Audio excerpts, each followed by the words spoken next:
Di dalam surat Al-Hijr ayat 78 sampai 79, di situ Allah katakan, wa in kana ashabul aikati lazalimin fantaqamna minhum wa innahuma labi imamin mubin. Dan sesungguhnya adalah penduduk Aikah itu benar-benar kaum yang zalim. Maka kami membinasakan mereka, dan sesungguhnya kedua kota itu benar-benar terletak di jalan umum yang terang. Aikah ini nama sebuah pohon. Jadi pohon itu dikelilingi oleh ladang. Pohon inilah yang disembah oleh kaum Nabi Syuaib alaihissalam. Dikatakan Allah, kedua kota itu maksudnya antara kota kaum Sodom sama kota Nabi Syuaib ini dekat jaraknya. Kenapa kaum Nabi Syuaib ini tidak bisa mengambil pelajaran dari kaum Lut? Itu maksud ayat ini.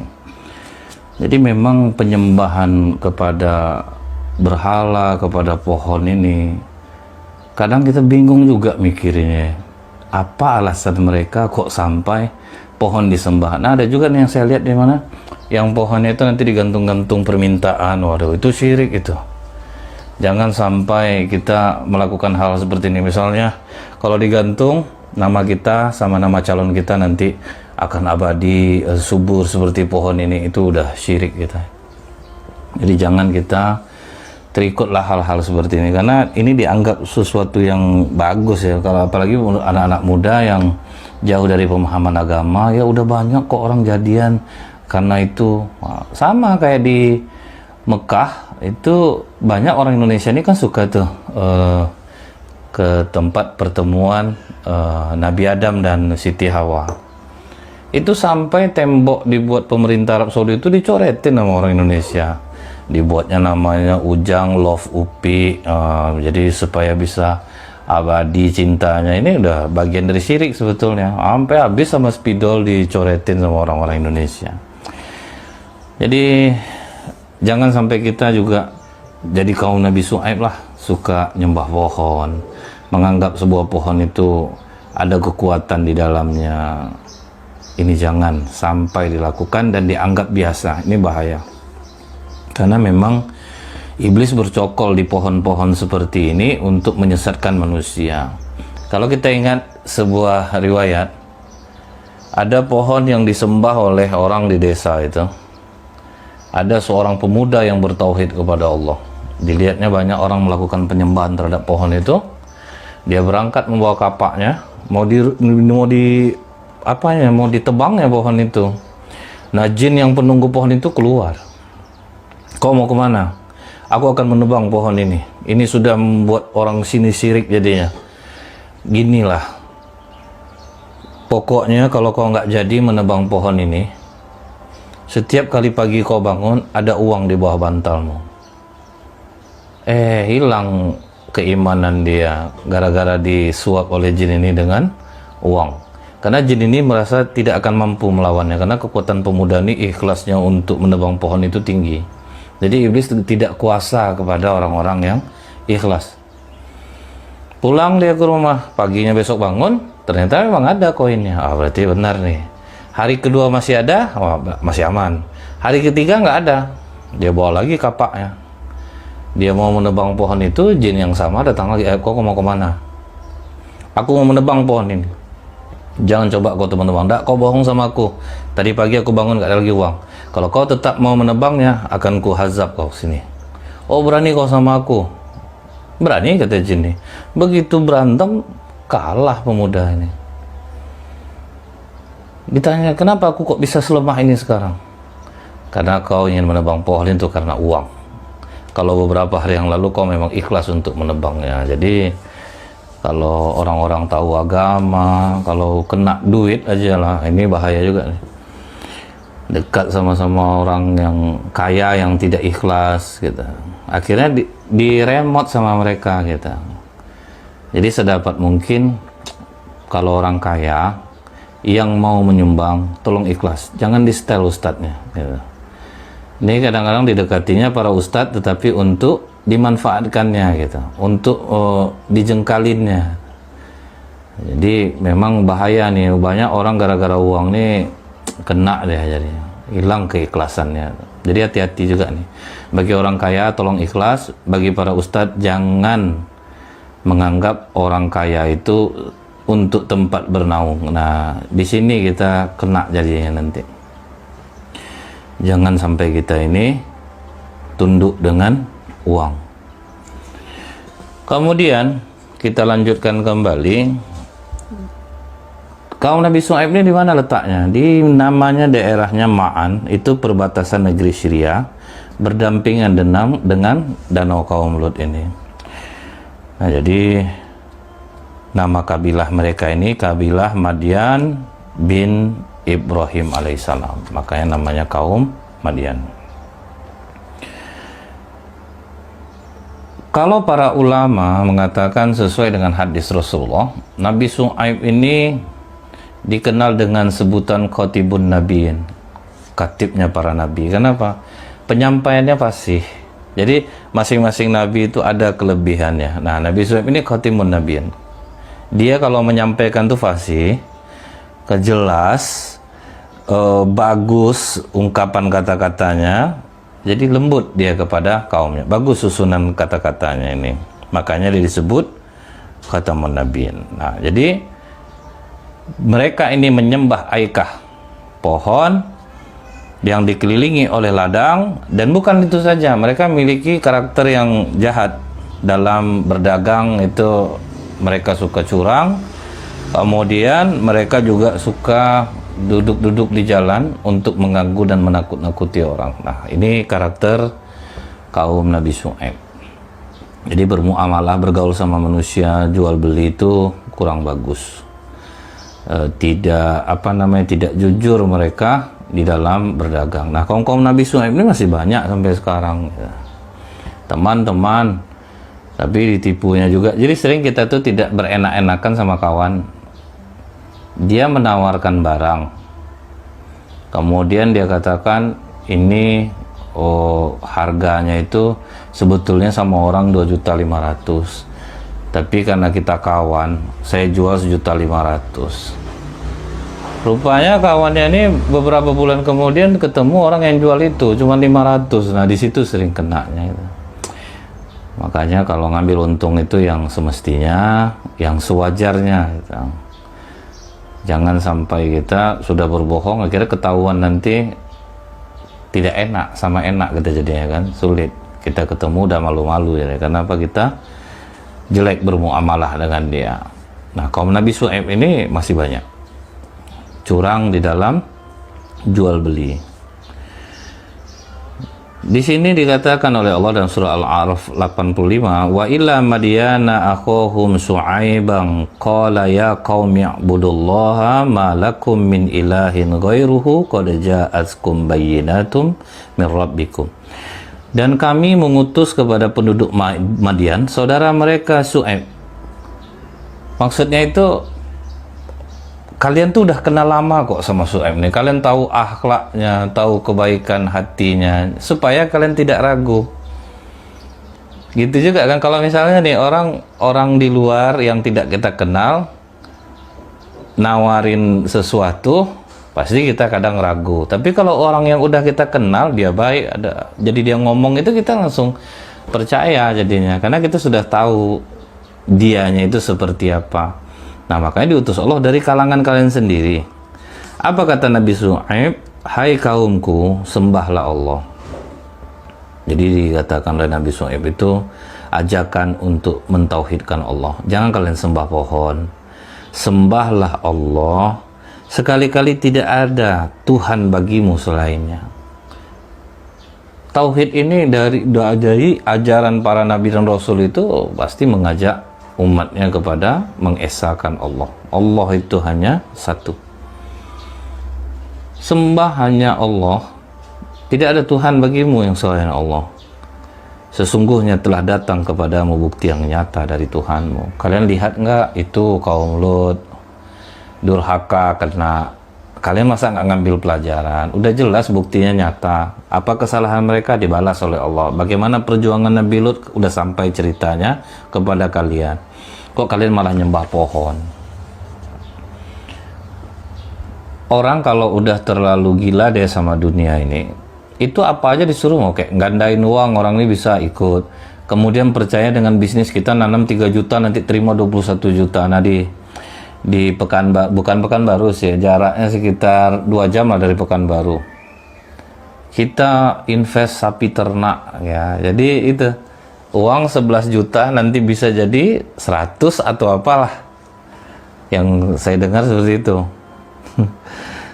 Ya, padahal kan nggak masuk akal kan. Uang 11 juta dapat keuntungannya itu 1 bulannya berapa ya? 3,5 jutaan lah. Kan itu nggak mungkin.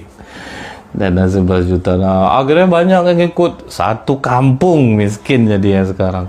Ada yang jual mobil, ada yang jualnya kebun sawit ya. Jadi kita tuh gila kalau udah cerita duit masuk, itu kadang yang nggak masuk akal akhirnya dibuat kan. Dan itu banyak pengikutnya. Dia aneh, nggak masuk akal tapi banyak pengikutnya. Itulah kalau orang sudah terlalu cinta dengan dunia. Jadi kalau udah terlalu sayang sama duit, sayang sama harta, itu udah jadi bodoh ya dia. Tidak bisa mengambil pelajaran dan hati ini jadi tertutup. Gimana pun orang nasihatin baik, itu sudah tidak diterima lagi. Kemudian apa nasihat Nabi Shu'aib kepada kaumnya ini? Baik sebenarnya. Apa yang dikatakan Nabi Shu'aib ini? Fa'auful kaila wal mizan. Wala tabkhasun nasa asya'ahum wala tufsidu fil ardi ba'da islahiha. Sempurnakanlah takaran dan timbangan, janganlah kurangkan bagi manusia barang-barang takaran dan timbangannya, dan janganlah kamu membuat kerusakan di muka bumi sesudah Tuhan memperbaikinya. Jadi apa yang dikatakan Nabi Shu'aib ini sebetulnya berlaku kok untuk di mana pedagang di pasar-pasar gitu. Sampai kan sering ditera, timbangan ditera ulang. Mereka itu menganggap itu sesuatu yang baik untuk mendapatkan keuntungan. Ditambah-tambahin tuh timbangannya di bawah, dikasih magnet. Curang lah. Kalau kita lihat di beberapa video YouTube, rekaman-rekaman CCTV melihatkan pedagang, misalnya yang jual jeruk, di sini udah disiapin ya jeruk-jeruk jelek yang udah dikantongin. Jadi ketika orang beli, diambilnya kantong itu, diisinya, ditimbangnya benar, dia arahkan ke belakang. Nah yang jelek nih yang dikasih. Dia nganggap itu sesuatu, itulah yang baik, itulah yang bagus. Banyak kan yang nipu-nipu di pasar. Oh ini kualitasnya bagus. Kalau itu tuh apa, dia agak kasar dia. Nah, kalau yang ini yang bagus harga, yang padahal ini yang kasar itu kadang yang bagus malahan bahannya. Banyak nggak kita lihat di pasar-pasar seperti ini? Saya sering menyampaikan kekhawatiran saya, kenapa banyak sih pasar-pasar tradisional yang terbakar? Mall-mall kok jarang? Karena mall kan fair, harganya sekian, diskon 20%, mau beli nggak ya udah. Tapi kalau kita udah main tawar-menawar itu yang nggak pandai nawar ya kena lah. Ditawarin mau kena, modal 50.000, ditawarin 250.000. Datang yang nawar, nggak bisa 200, aduh 200 belum dapat lagi, modalnya aja nggak dapat. Nah, itu yang sering terdengar. Tapi kalau kita belanja ke mall, harga udah ada, mau beli ya enggak ya udah. Ada lagi itu yang kadang saya lihat ngambil merek orang lagi kan. Yang sering itu yang kita lihat itu Levi's lah, Levi's 501, 505 itu paling sering dipalsuin. Mereka nggak takut ngambil apa namanya itu, dikira mereka itu baik bagi mereka gitu. Atau dibedakan lah, misal kayak ada merek sendal dulu dibedainnya, satu Carville, satu Carwheel, itu boleh lah gitu. Ini merek 501 dibandrolin bandrol harga aslinya, padahal modal 50.000 dijual. Jadi seolah orang bangga nanti, karena kan konsumen ini lain pula bebalnya kan. Oh lihat nih celana aku 501, harganya sekian, aku beli cuma 250 itu aja udah banyak untungnya itu, modal 50, 65. Banyak nggak kita lihat seperti ini? Saya heran kan, tiap sebentar pasar ini terbakar, tiap sebentar pasar ini terbakar. Saya sering bilang sama pedagang-pedagang, udahlah, jujur aja lah, karena kalau tidak jujur, nanti yang kenanya kan semua jadinya. Yang jujur pun kena. Kadang yang dagang emas kan, banyak campuran yang kuning juga. Jadi pas orang tuh jual, pas diuji banyak udah hitam dia kan, akhirnya harganya murah. Sementara kita kadang iri, lihat orang kenapa ya dagangannya rame, kita nggak jujur. Orang jujur, orang buka kulit tanpa isi, sekian harganya. Timbangan begitu juga, ditimbang di sini, nyampe ke rumah, ditimbang lagi di rumah sama. Kita gerakan apa namanya ini, belanja di kedai tetangga bagus, mahal-mahal dikit tidak ada masalah. Tapi kenapa orang lari juga? Kadang kita nggak jujur jualan. Harga beda oke lah, nggak jujur dalam masalah timbangan. Gula sekilo jadi 9. Ini yang harus kita perhatikan. Dagang lah, jangan curangin orang. Jual beli seperti ini sampai hari ini masih ada. Sampai hari ini masih ada. Kaum Nabi Su'aib ini masih ada. Nyembah pohon sih enggak, mereka sholat. Tapi yang nipu ini tidak bisa mereka tinggalkan. Kadang pakai, saya ini udah haji nih, saya ini udah haji nih. Apa hubungannya? Nipu juga gitu kan, malu jadinya. Kalau sempat diurut lah, kecurangan-kecurangan pedagang ini banyak. Jual duku, pas musim duku tuh. Dari jauh kan kita lihat tuh, harga 5.000. Pas dekat rupanya di ujungnya ada tulisan setengah. Itu udah bohong. Di depan besar minta ampun. Begitu kita beli dari belakang diambil. Nah ini ketidakjujuran pedagang, daganglah dengan baik. Lihat Rasulullah SAW. Yang jelek bilang jelek, yang bagus bilang bagus, yang harganya memang pantas mahal sekian, yang memang enggak ya jangan. Itu yang membuat Rasulullah tuh dagang itu sampai berlipat untungnya. Itu maksudnya apa? Orang ridho membeli dengan kualitas barang itu wajar kok dijual dengan harga sekian. Kan ada barang ini modalnya murah, tetapi dia bisa dijual mahal. Nah, contohnya nih kita lihat ya, orang buat jam tangan, satu murah, yang satu lagi yang handmade, membuat tangan seperti Rolex, itu kan memang betul-betul pekerjaan tangan. Modalnya tangan nggak pakai mesin, tapi jauh lebih mahal. Gitu juga parfum. Ada yang sekali dipesan 6 bulan baru selesainya. Betul-betul mereka buat. Harganya sampai seperti bakarat ya, sampai 60 jutaan parfum. Ada lagi seperti ya macam-macam, nanti saya sebutkan, nanti dibilang pula saya sok pula masalah parfum. Begitulah, kalau kualitas bagus modal murah pun orang berani ambil mahal. Nah, dari nasihatin jangan kurangi timbangan, jangan kalian buat kerusakan di muka bumi. Maksudnya apa? Udahlah dagang curang, kemudian mereka suka nakut-nakutin orang, suka malak-malak orang di jalan.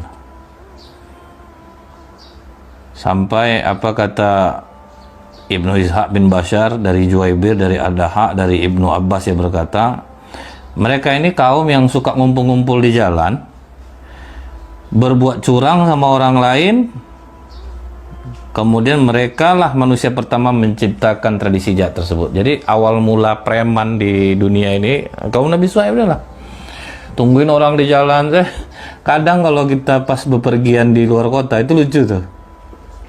Jalan tuh berlobang, ditimbunnya pakai pasir dikit, terus dia minta sumbangan dari pagi sampai sore gitu kan. Itu kan jahat sebenarnya itu. Tapi kalau nggak maksa sih nggak apa-apa. Tapi kalau yang maksa tuh, ada juga kita lihat tayangan memang betul-betul dipalak ya, lewat kampung dia mesti bayar. Dipungli-pungli di jalan ini kan masih banyak. Jadi awal mula preman itu inilah kaum Nabi Suhaib ini, suka ngumpul-ngumpul di jalan, nakut-nakutin orang. Nah, ini preman pertama di muka bumi lah. Wa tasudduna an sabilillah man amana bihi wa tabghunaha iwaja. Dia suka menghalang-halangi orang beriman di jalan Allah. Jadi kalau orang yang ngikut Nabi Suhaib itu dihalang-halangi, ditakut-takutin, pokoknya dibuat tidak nyaman lah. kaum Nabi Syuaib ini. Mereka berusaha mengubah jalan itu jadi bengkok. Nah, sebetulnya yang seperti ini ada. Orang cobalah kalau sekarang dia jujur, misalnya bekerja, malah dia dimarahin kadang-kadang. Kau tuh jangan jujur betul. Kalau kau jujur betul, kapan kau punya uang lagi seperti itu? Kan ada yang dipengaruhi seperti itu. Kau buat seperti ini ya, misalnya dana turun 3.500.000, kau kerjakan sendiri, misalnya untuk makan porsinya tuh 2 juta, udah kau jadikan aja, kurangin aja nasi kotaknya itu. Aturan misalnya kotak itu 1 kotak isinya nasi dan lauk, ganti aja risoles, pastel, kasih aqua, kan orang nggak tahu. Ini di mana-mana terjadi kaum Nabi Syuaib ini. Jadi orang yang baik justru dianggap salah. Kalau nggak kayak gini, kita kapan berduit ngarap gaji aja? Ada yang berkata seperti itu. Nah kemudian Nabi Syuaib ini tidak bosan mengingatkan, terus didakwahkannya di pasar itu. Wala tangkusul mikyala wal mizana inni arakum bi khairin wa inni akhafu alaikum adzab yaumin muhit. Jangan kamu kurangi takaran dan timbangan. Jadi ini bagi yang dagang online juga nih, jangan kurangi. Kadang saya pernah ini loh kejadiannya, kan kita lihat di IG ada yang jual kacamata, mungkin kaum muslimat tahu. Ada 3 dia tuh, ada warna hitam, warna kuning, terus warna apa, pokoknya nggak silau lah malam. Wah, saya beli tuh. lihat apanya kan, iklannya kan bagus tuh kan. Wah. Yang pas sudah datang rupa kacamata anak-anak tuh memang 3 juga, tapi kacamata yang anak-anak di bau tuh bau karet ya. Aduh, memang jadi yang dagang online pasti orang sering kena nih, baju yang ditampilkan keren kan. Pas sampai rupanya tidak sesuai. Yang merasakan ini pasti tahulah, yang udah pernah kena ya beli barang online. Yang jujur banyak juga, kalau yang jujur pasti terpercaya dia jadinya. Berulang-ulang orang pesan sama dia. Jangan kurangi takaran, jangan kurangi timbangan. Kita jualan lontong dari awal misalnya ukurannya seberapa ya, tetap ini karena udah rame dikuranginnya lontong ya. Gimana orang mau beli, malas orang, pas orang lapar rupanya sedikit. Nah di Pekanbaru ini banyak yang bagus jualannya. Dia buat apa, jualan mie ayam jumbo. Nah itu benar-benar jumbo isinya, betul-betul banyak, dan itu dipertahankan dari dulu. Orang mau sisa makannya kan nanti bisa dikasih kucing. Pokoknya orang belanja makan porsinya memang gede. Ada lagi yang udah paketan gitu, kita makan 22.000, udah langsung sama TS-nya tuh, gelas yang jahat itu ya. Saya bilang jahat karena besar tehnya. Akhirnya orang rame orang jadinya. Tapi kalau kelemahan makan prasmanan, kadang orang bingung, jadi makanya sering nggak laku itu makanan prasmanan itu. Ngambilnya dikit, harganya gede. Dan hampir merata di Pekanbaru ini pada mau tutup tuh. Ada yang bertahan satu-satu lagi. Orang lebih mending ini makan paket, isinya ini, tambah ini sekian. Nah, jadi orang tidak merasa dirugikan. Nah, jadi pokoknya jangan kurangi takaran timbangan. Setelah itu apa kata Nabi Syuaib alaihissalam? Karena aku melihat kalian ini sesungguhnya dalam keadaan baik. Maksud keadaan baik itu kalian kan tidak dalam keadaan susah, kecuali kalian miskin, kemudian akhirnya kalian nipu, walaupun itu tidak dibenarkan, tapi masih mending. Ini kalian udah kaya, kehidupan kalian bagus, tapi kalian masih senang nipu. Wah, yang ini paling banyak nih sekarang nih. Udah kaya, masih nipu juga lagi. Betul kan? Nah, saya yakin jawabannya betul. Oh ya, syanu. Udah kebayang gitu tuh. Udah kaya nipu. Nah, kaum Nabi Syuaib nih. Nah, jadi kalau yang buat kelakuan seperti ini udah kaya, masih juga dapat uang dari cara bohong. Berarti dia kaum Nabi Syuaib yang durhaka. Kemudian Allah sudah katakan, Qul la yastawil khabithu wat thayyibu walau a'jabaka kasratul khabith. Tidak sama yang buruk dengan yang baik. Meskipun banyaknya yang buruk itu menarik hatimu. Ini udah dikasih tahu oleh Allah dalam surah Al-Maidah ayat 100. Nggak akan pernah sama yang buruk sama yang baik. Walaupun yang buruk ini banyak hasilnya. Kadang apa tidak terpengaruh kita dengan yang buruk-buruk. Kita ambillah orang kenapa kok betah bisnis narkoba. Karena yang dia jelas sama habis. Barang itu jelas habis dibeli orang. Untungnya gede dan pasti dibeli orang. Kan bentuknya menarik hati. Orang yang tidak tahan miskin, dia pilih jalan seperti ini. Aku udah bosan nih miskin.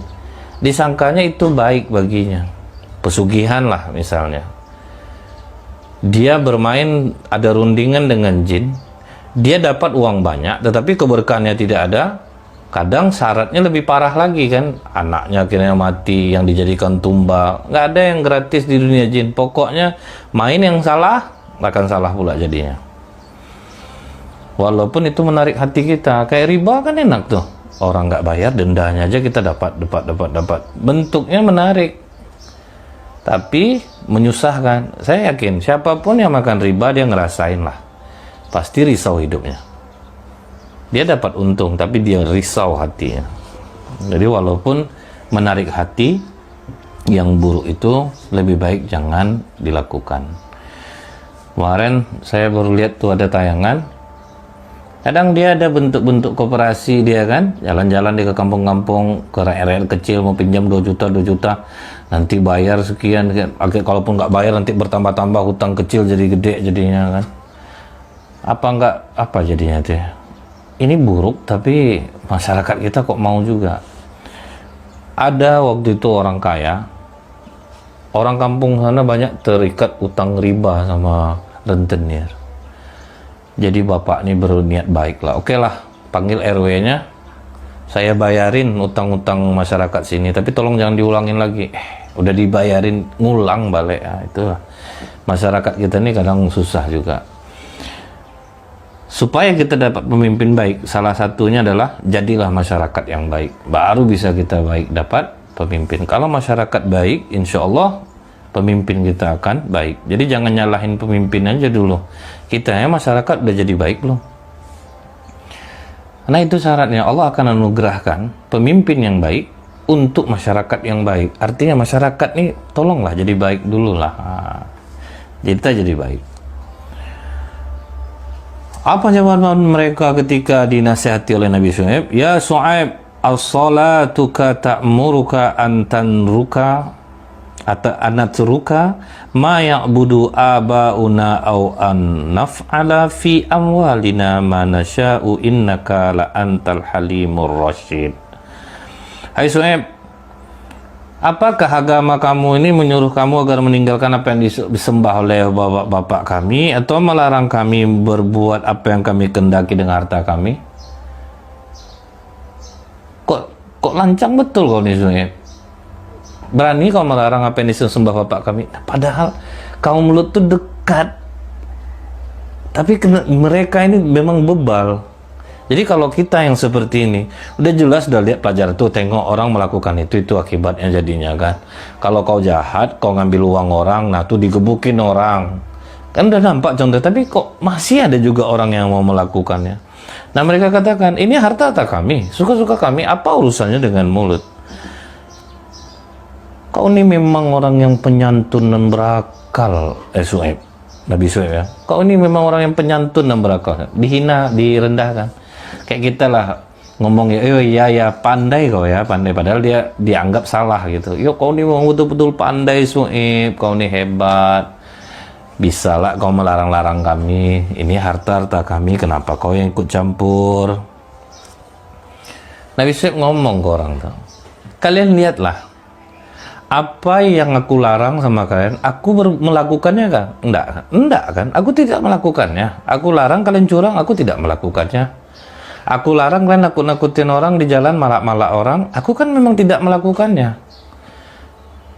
Udah dikasih teladan. Artinya, kita itu berikan teladan yang baik dulu. Jangan asal ngelarang orang, jangan lakukan ini, jangan lakukan ini, jangan lakukan. Sementara kita melakukannya. Kita main HP, larangan, kamu jangan main HP. Kita tuh main HP. Jadi kita tuh nggak bisa memberikan teladan. Kalian kalau masuk rumah tuh ngucapin salam, sementara kita sendiri nggak ada yang nyontohin masuk pakai assalamualaikum. Nabi Shu'aib ngajarin, kasih dulu teladan dari kita. Misal orang tua nih, contohin dulu sama kita. Kita nyuruh anak kita jujur nggak? Kita nyuruh anak kita bersih nggak? Ini anak disuruh mandi, mandi, dia nggak mandi. Anak disuruh sholat, dia nggak sholat. Suruh ngaji, dia nggak ngaji. Nih, kata Rasulullah SAW, nanti di akhirat ada seseorang itu didatangkan pada hari kiamat, dilemparkan ke dalam neraka hingga isi perutnya terburai keluar, kemudian dia berputar-putar mengitari seperti berputarnya keledai mengitari kotorannya. Kalau keledai kan itu kotorannya itu sering dia muter-muter di kotorannya. Lalu para penghuni neraka berkumpul bertanya, "Hei fulan, dulu kan kau yang ngajak kami kepada kebaikan, kok masuk neraka kau?" Kata orang ini, "Benar, memang dulu aku menyuruh berbuat kebaikan, tapi aku nggak melakukannya. Misal kami ini ustaz, sabar, nggak tanya kita nggak penyabar. Ibu-ibu, bapak-bapak, rajinlah puasa sunat, padahal dia nggak puasa sunat. Rajinlah sholat tahajud, padahal dia nggak tahajud. Rajinlah sedekah, padahal dia pelit. Nih tengok tuh hukumannya nanti di neraka. Aku suka menyampaikan kebaikan, tapi aku tidak melakukannya. Aku juga suka mencegah perbuatan mungkar, tapi aku justru ngerjakannya." Nah, datang kan orang kan ada juga adistat, kita penting kita sampaikan yang baik itu, walaupun kita belum bisa melakukannya. Itu untuk orang yang memang dia nyesal kok melakukan perbuatan salah itu. Tapi dia nggak kor-kor seolah-olah dia bersih. Kan yang salah itu apa? Dia nganggap kayak dia tuh nggak melakukan kejahatan, padahal dia melakukannya. Itu yang dilarang. Tapi kalau ada orang, udahlah aku tahu nih salah, aku belum meninggal, sama-sama lah kita ini, nggak usah lah kalian buat lagi. Aku memang bukan orang baik nih, tapi aku tahu ini nggak bagus untuk kita. Nah, itu oke lah, masih ada rasa penyesalan lah dia melakukannya. Kemudian apa kata orang-orang kampung Nabi Shu'aib ini kepada Nabi Shu'aib? Oh, Nabi Shu'aib ngasih ini dulu. Udahlah, kalau kalian itu wastaghfiru rabbakum tsumma tubu ilaihi inna rabbi rahimun wadud. Dan mohonlah ampun kepada Tuhanmu, kemudian bertobatlah. Jadi, masih dikasih Nabi Shu'aib, udah kalian hentikan ini, kalian hentikan kelakuan kalian ya. Kalian mohon ampun kepada Allah, bertobat kalian ke Allah, selesai masalah kalian. Justru apa kata mereka? Ya Shu'aib, ma nafqahu katsiran mimma taqulu wa inna lanaraka fina dha'ifa. Shu'aib, kami ini enggak ngerti sama kau ini lagi nih. Dan lagi pula Shu'aib ya, kau tuh di kalangan kami itu enggak ada wibawanya. Gimana kami mau mendengarkan kalian? Pelajaran nih, kita jangan pernah memandang siapa yang berbicara, tapi apa yang dia bicarakan itu kalau mengandung kebenaran, jangan dilihat statusnya, siapa betul kau ngomong seperti ini, nggak boleh. Jangan pernah kita seperti kaum Nabi Shu'aib. Kalau memang benar yang disampaikan orang, walaupun siapapun dia, jangan kita nggak remeh. Kau beranilah ngomong siapa betul kau di sini. Itu yang nggak boleh. Kalau memang benar ya udah terima. Apalagi kata mereka, walau la rohtuka la rojamnaka wa ma anta alaina bi'aziz. Kalau tidak karena keluargamu Nabi Shu'aib, kami rajam kau nih. Kamu pun bukan orang yang berwibawa di sisi kami. Kami masih mandang keluarga kau aja nih Shu'aib. Kalau nak mandang keluarga kau udah kami ajar kau. Maka kata Nabi Shu'aib, jadi kalian lebih memandang keluargaku daripada Allah. Luar biasa jahat kalian nih. Kalian lebih memandang keluargaku daripada Allah. Apa kata Nabi Shu'aib? Ya kaum, wahai kaumku, berbuatlah menurut kemampuanmu sekarang. Karena udah berkali-kali dinasihati, sesungguhnya aku pun berbuat pula. Kelak kamu akan mengetahui siapa yang dia akan ditimpa azab dan dihinakan, dan siapa yang berdusta di antara kita. Jadi Nabi Shu'aib udah berkali-kali disampaikan, kalian tidak mau juga. Apa kata Allah? Rabbuna kulla syai'in ilman 'ala Allahi wa tawakkalna rabbana iftah bainana wa baina qaumina bil haqqi wa anta khairul fatihin. Pengetahuan Allah kami meliputi segala sesuatu. Kepada Allah sajalah kami bertawakal, kata Nabi Syuaib. Ya Tuhan kami, sekarang ini berilah keputusan antara kami dan kaum kami dengan adil, dan Engkau pemberi keputusan yang sebaik-baiknya. Udah disampaikan berkali-kali, ada batas. Diserahkan lagi kepada Allah. Apa kata kaum Nabi Syuaib setelah Nabi Syuaib berdoa ini? Malah dihasutnya orang dalam surah Al-A'raf 99:1. Kalian kalau ngikut Syuaib, rugi kalian. Dia nggak ada apa-apanya. Kalau kalian ikut kami bisa menanggung ekonomi kalian. Kemiskinan dekat kepada kekufuran. Jadi bagi kita yang kurang harta, kuatkan dekat kepada Allah. Jangan terpancing oleh orang-orang kaya yang jahat, yang akhirnya membuat kalian berpaling dari Allah. Biarlah kita susah di dunia, ingat, yang pertama kali besok yang banyak masuk surga adalah orang-orang miskin, karena mereka tidak banyak hisab. Tersiksa di dunia mencari dengan cara yang halal, itu jauh lebih baik daripada kita akhirnya berjalan dengan jalan yang salah, kemudian di saat salah itu kita diambil oleh Allah, rugi kita dunia akhirat jadinya. Yang miskin, yang kekurangan harta, teruslah berjuang. Apapun pekerjaan lakukan asal halal. Jangan mau untuk melakukan hal-hal yang salah. Jadi dihasut nih oleh orang-orang kaya. Makanya kaum Nabi Syuaib itu hanya sedikit pengikutnya. Jadi apa dikasih Allah? Cuaca panas 7 hari berturut-turut. Dan cuaca panasnya saking panasnya air pun mengering.